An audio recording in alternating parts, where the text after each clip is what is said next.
Nisboere word met trots geborg deur Laveld Agrochem. Saam boer ons vooruit. Hier sal jy boer. Hier sal jy boer.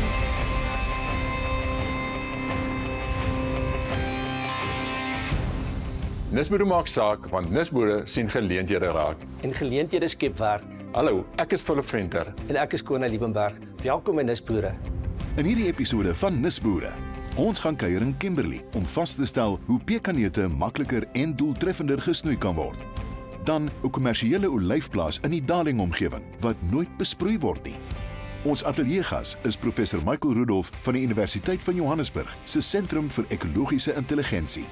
Donkiemelk en donkiemelkprodukte, 'n nuwe gier of hier om te bly?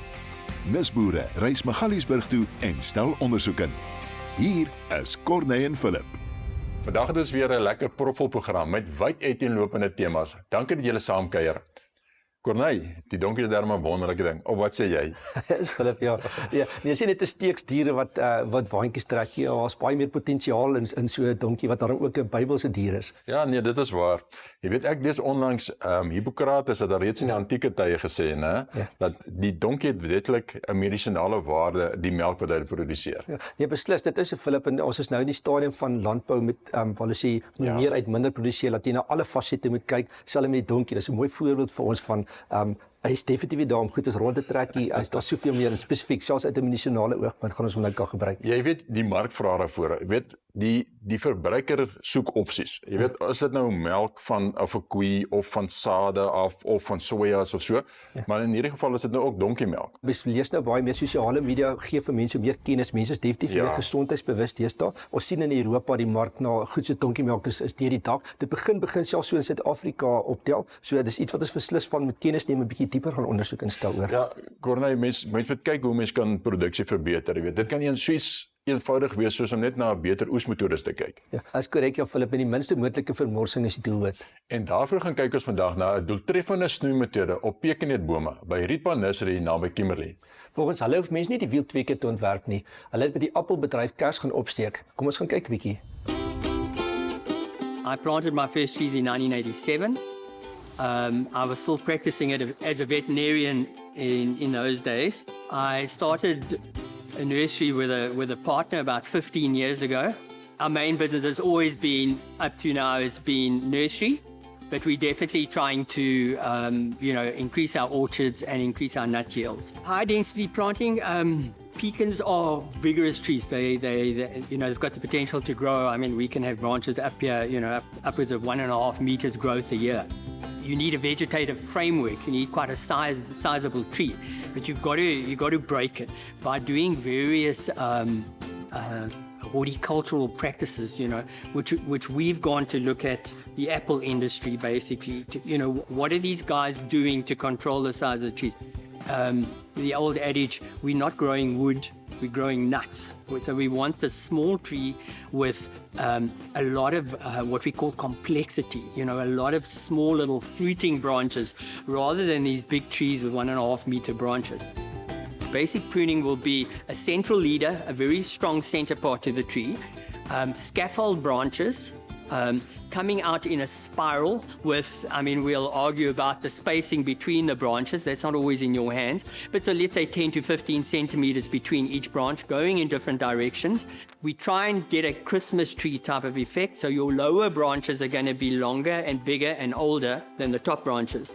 And it's not easy to do, but there must be no branch on top stronger than the ones at the bottom.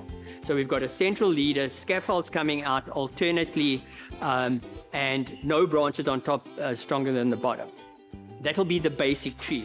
All we do with the intensive systems is it stays exactly the same, but I think we'll end up with a more columnar type of tree. But if you're on a 10 by 10 or a conventional, a lot of people ask us pruning advice. And if you're asking for pruning advice, there's probably 1,000 people who will give you advice.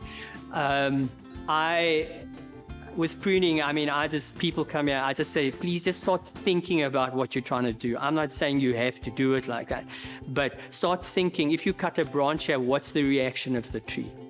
If you're cutting in the winter, what's going to happen? If you're cutting in the summer, what's going to happen? Most farmers, pecan farmers today, very simple systems. They pole prune for 2-3 years.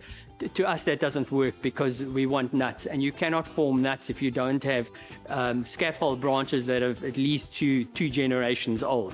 So if you keep cutting them off, you'll have a beautiful central leader. You could shape your tree nicely, but you'll get nuts in year 6, 7. By then, we want to be getting 2 tons already. Future to use this farm as a base, as an experimental farm. We have all the skills. We can produce trees. We know how to do that, and the area I think is incredibly well suited for pecans. It's a crop. Once you're in production, it's going to be very difficult in this area to compete with any other crop. Always the caveat is always that little time length, that 6-7 years that you've got to, you're going to have to fuss bait before you can, really get the fruits of your labor. Hallo Harry, welkom by Nisboere. Dankie. Harry, ek hou van die logiese manier hoe jy te werk gegaan het om 'n probleem te identifiseer en 'n oplossing te gaan soek het by 'n ander bedryf. Ek het baie respek vir die Kaapboere. Okay? Ek dink die wingerde en die ouens met sagte vrugte. Ek dink hulle is ver voor ons in die pekeneerbedryf. Die rede hoekom ek dit sê is, ek dink ons trek nog 'n ossewa, jy weet, ons snoeimetode was baie basies. En jy weet, as jy na die appelouens toe gaan, wat ek wel gedoen het, dan sien jy net, jy weet, hierdie ouens is jare voor ons met die manipulasie van 'n boom. Harry, sê vir my, die metode wat jy volg, die kersboom snoeimetode, is daar voordeel en is daar verbetering in opbrengs, is daar besparing in koste? Nee, kostes, ek dink, en ek meen, ons is bietjie bederf, omdat ons 'n kwekery het, en ons het 'n redelike sterk span. So, in ons stiltye, dan begin ons in die boorde, okay? So, nie elke boer het die arbeid wat ons het, maar dit is baie arbeidintensief. En die idee is, jy weet, 'n pekenboom word baie groot in sy natuurlike omstandighede. En wat op die einde gebeur is, jy kry op die einde 'n canopy drag. Jy weet, jou neute is net buitekant waar die sonlig is. Nou wat ons probeer doen is om neute te kry op die tak van die sentrale leie tot die punt van die boom. So as ons op 'n stadium moet kom waar ons nou regtig moet hedge of sonlig in ons boord kry, dan gaan ons nog steeds neute hê in die boom. Sê vir my, Harry, jy het nou ook genoem, dit vat 'n hele rukkie voordat mense jou neute vir jou goeie bron van inkomste is. Is daar 'n manier wat jy intussen terwyl jy op die boord is, 'n ekstra bron van inkomste uit hom kan kry? Ons boer nou tussen die bome. Dis presies wat ek wou hoor. Omdat ons redelik biologies is, jy weet, ons wil nie te veel, jy weet, ek sit vanakkies, ons wil nie trekkers in en uit hê, maar ek weet die aard van die saak is, ek moet kontantvloei hê. So ons boer nou met lucerne en tef en jy weet baie peulgewasse tussen die bome wat dan gesny word, gebaal. Ons doen al ons balery is nat bale en dan maak ons kuilvoer, ons rap hulle. En ja, dit gaan 'n helse verskil maak en ons kan kontantvloei hierdie jaar. Ek dink jy weet, ons praat op my klein plaas van 80 hektaar. Ons gaan ons kontantvloei verhoog met omtrent 2,5 miljoen. Ja. En jy weet, dit betaal vir baie, vir jou krag, jou arbeid en alles. Harry, maar vir my kant baie dankie. Dit was insiggewend. Jy is 'n nisboer want jy toets heeltyd die norme, jy kyk anders na dinge, jy dink uit die boks en daarom is jy klaar suksesvol en ek in jou wet, jy gaan nog baie rekords breek met die tonne wat jy afhaal. So baie dankie van ons kant. Dit was leersaam en ons gaan nog 'n lang pad met jou saamstap. Ek sê baie dankie aan julle. Nou ja, net voordat ons winkels toe gaan, onthou asseblief dat hierdie insetsel sowel as alle ander insetsels ook by RAP beskikbaar is. Dis heeltemal reg, ja. As jy dalk weer na enige van die programme of die insetsels wil kyk, of selfs dit wil deel met julle vriende, wat ek asseblief elke week aanbeveel, moet julle so maak. Nisboere is elke week op die kassie, net hier op Via. Maar as 'n weeklikse dosis van Nisboere gewoon nie genoeg is nie, of as jy miskien weer na 'n episode wil kyk en dit selfs met jou vriende en familie wil deel, kan jy. So maak mens. SMS plaas na 32210 en ons stuur vir jou 'n ontvangserkenning SMS sonder verwyl. Klik op die skakel en ontsluit die info-wrap. Vul dan bloot die klein vormpie in, dis super eenvoudig, en stuur weg. Voortaan ontvang jy al ons episodes, plus insiggewende artikels en wenke. En dit is so maklik soos dit. SMS plaas na 3210 en jy kry al ons episodes plus nuttige artikels oor die Nisboere wat op hierdie program verskyn het. Sien julle net hierna. Net hierna, ons besoek 'n kommersiële olyfplantasie in die Darling-omgewing wat nooit besproei word nie. Nisboere word met trots geborg deur Laveld Agrochem. Nisboere word met trots geborg deur Laveld Agrochem. Welkom terug. Vandag kuier Prof Michael Rudolph van die Universiteit van Johannesburg se Sentrum vir Ekologiese Intelligensie saam met ons. Hallo Prof Michael. Nice to be with you. Michael, just as a quick introduction, please tell us more about your research and field of expertise. So I actually have a public health background, but almost 20 years ago, because of the whole issue of food and nutrition insecurity in South Africa, we started a project of establishing smallholder gardens, food gardens in different community sites, schools, university campuses. Very importantly, monitoring and evaluating the impact of these, and also developing courses to empower the communities with which and whom we work. Michael, what's your view on niche farmers' role in the agri-food chain? Our definition of a niche is a specialized service and method and approach that we've introduced, which is basically the agroecological framework. We feel that that is our approach, where you are practicing and applying agricultural principles, but with a sensitivity for the ecology and for the culture and diversity. Could have studied agriculture in the past. There's various agricultural diplomas and degrees. Do you foresee that there could be anything more on a niche farming side, doing things with less means, a little bit smaller, or is it not worthwhile for the academical industries here to do something like that? Well, you know, I think there is a big role for niche market, particularly in terms of the key word of sustainability. So our focus is on small scale farms or holders, or in schools and communities. And from our experience, when we've told them about our approach to small scale agriculture in their own homes, in their communities, in their schools, they are so excited about it. Michael, would you say that the niche farmers are filling a gap, that they are able to produce food closer to the market?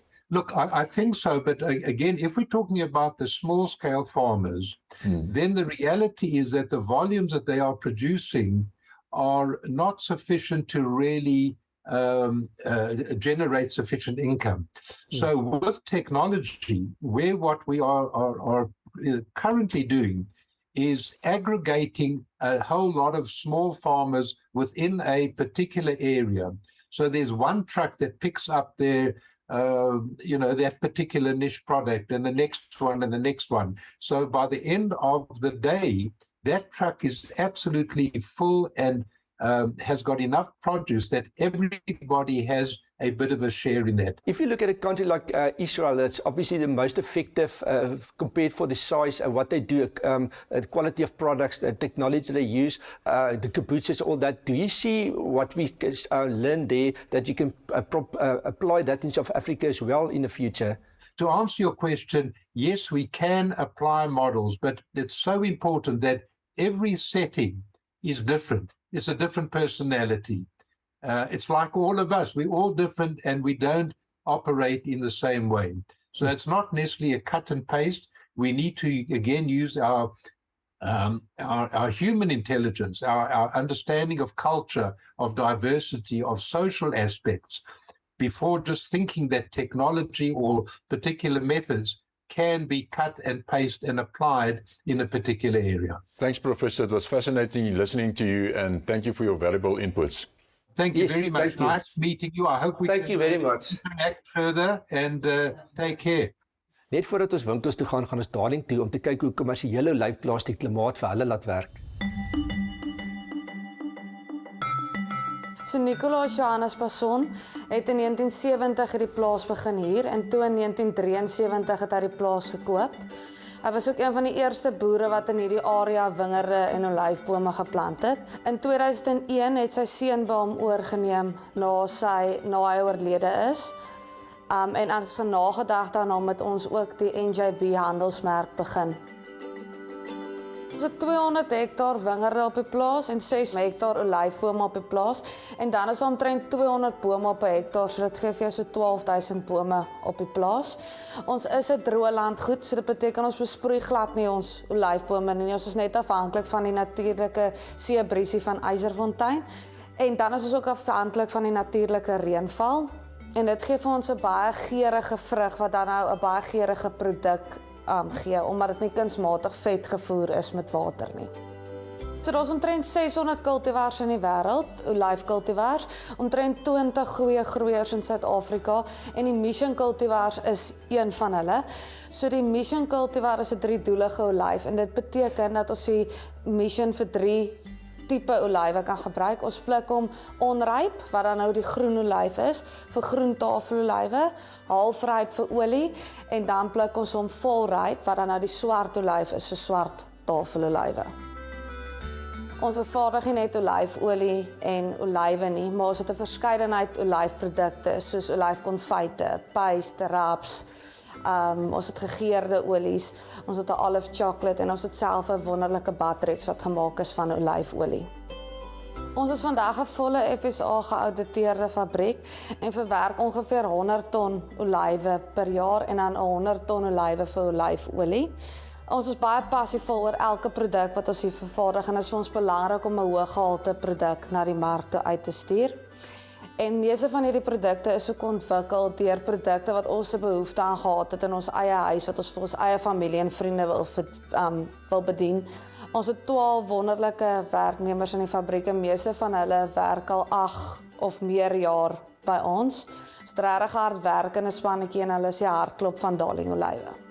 So ons glo Darling Olives het 'n moet-doen ervaring geraak vir enige iemand wat deur Darling reis. Ons bied 'n baie insiggewende proe aan waar jy dan nou leer hoe om olyfolie te proe, bietjie meer van olywe te leer en dan ook al ons ander produkte en jy proe ons 3 eksklusiewe wyne. Ek sal verseker sê dis baie belangrik om 'n mark te hê voor jy met olywe boer. En dan Droëland lewer 'n besonderse produk met sy wonderlike geure wat hy uitkry, maar 'n Droëland boerdery is 'n uitdaging. En nie almal kan Droëland boer nie. En dan arbeid raak so verskriklik duur dat baie mense beweeg na beter tegnologie. Op hierdie plaas kan ons nie met 'n oesmasjien byvoorbeeld olywe oes nie, want ons bome is op hellings geplant en daarom pluk ons elke olyf met die hand, wat natuurlik 'n baie groot voordeel is in die fabriek, want ons het minder kneusplekke op die olywe en dit maak die produksie aan ons kant 'n bietjie makliker. Net hierna, Donkiemelk en Donkiemelk produkte. 'n Nuwe gier of hier om te bly? Nisboere reis Magaliesburg toe en stel ondersoek in. Nisboere word met trots geborg deur Lauveld Agrochem. Nisboere word met trots geborg deur Lauveld Agrochem. Welkom terug. En nou gaan ons kyk na die beloofde insetsel oor Donkiemelk en Donkiemelk produkte. Kom ons maak 'n draai by die Donkie Dairy aan die voet van die Magaliesberge.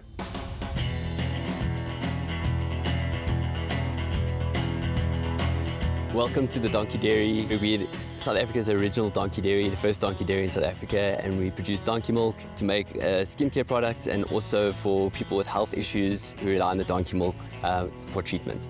Also, the milk is the closest milk type to mother's milk. So a lot of our clients buy the milk for their kids who've got cow's milk protein allergy, kids who can't tolerate formulas or soy milk or any other artificial types of milk. So most people ask how donkey milk tastes, and it really is a great palatable milk. So texture-wise, it's almost like 2% cow's milk, so it feels almost quite watered down. In Europe, they actually make chocolate out of it, and it's a new project we're actually looking at for next year. We developed a skincare range which is very much in line with the European donkey farms are doing. All our ingredients are natural in the products. It's all ethically sourced. We recently opened up our doors to the public as well. So we've got day visits over weekends and on holidays where they can actually come and interact with our animals, meet the donkeys, find out more about our story, and also taste donkey milk. Also, we've got a lot of rare animals as well because we focus a lot on sustainable farming. So we've got smaller breed animals which people can keep on smaller properties. So on the day visits they come to do that, and they get to also hike in the Magaliesberg, which is pretty amazing. So hierdie bokkie wat ek hier het is Lily. Sy het blou oë soos julle kan sien. Sy is een van my gunsteling bokke op die plaas, ongelooflik mak, lava titi bottel. So ons gebruik hulle vir dagbesoeke om in te kom en te bottelvoer, en dan die teelprogram het 12 jaar terug begin toe ons gesien het dat sustainable farming 'n groot gedeelte is van wat vandag se wêreld nou nodig het. So die idee is om 'n klein bok te kry met 'n groot melkproduksie. So 'n Nigeriese dwergbok is perfek daarvoor omdat hulle een van die hoogste melkproduksies kan gee uit alle bokke uit. Hulle melk het ook 'n baie hoë bottervet konsentrasie. Dis daarom baie goed om kaas mee te maak sowel as room. So hierdie bokke is te koop as pets. Ons doen ook pare wat gekoop kan word om melk te produseer. So as ons hulle verkoop vir melkproduksie, dan sal ons 'n ram en 'n ooi verkoop wat goed is vir die melkproduksie. As ons hulle verkoop as pets, sal ons 'n ooitjie verkoop en 'n gekastreerde rammetjie. So die ervaring wat jy kan kry as jy na die donkie dairy toe kom, as ek dit moes beskryf, sal ek sê dis nie iets wat jy regtig enige plek anders kan kry nie. Die aktiwiteite is bottelvoer en dan het ons donkey rides, dit is ook vir die klein kindertjies.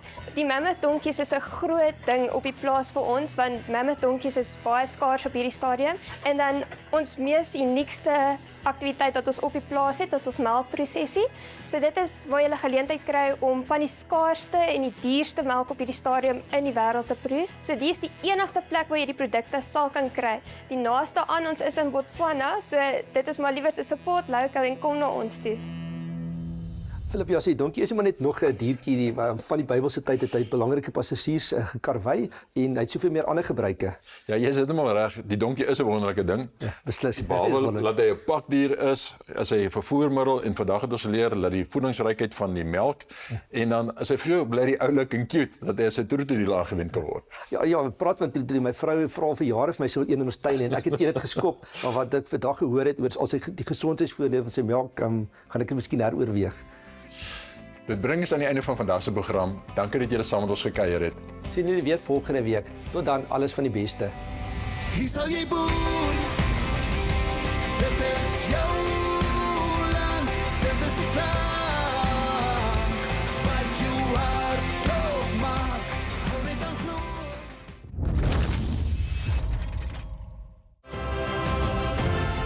Nisboere word met trots geborg deur Laveld Agrochem. Saam boer ons vooruit.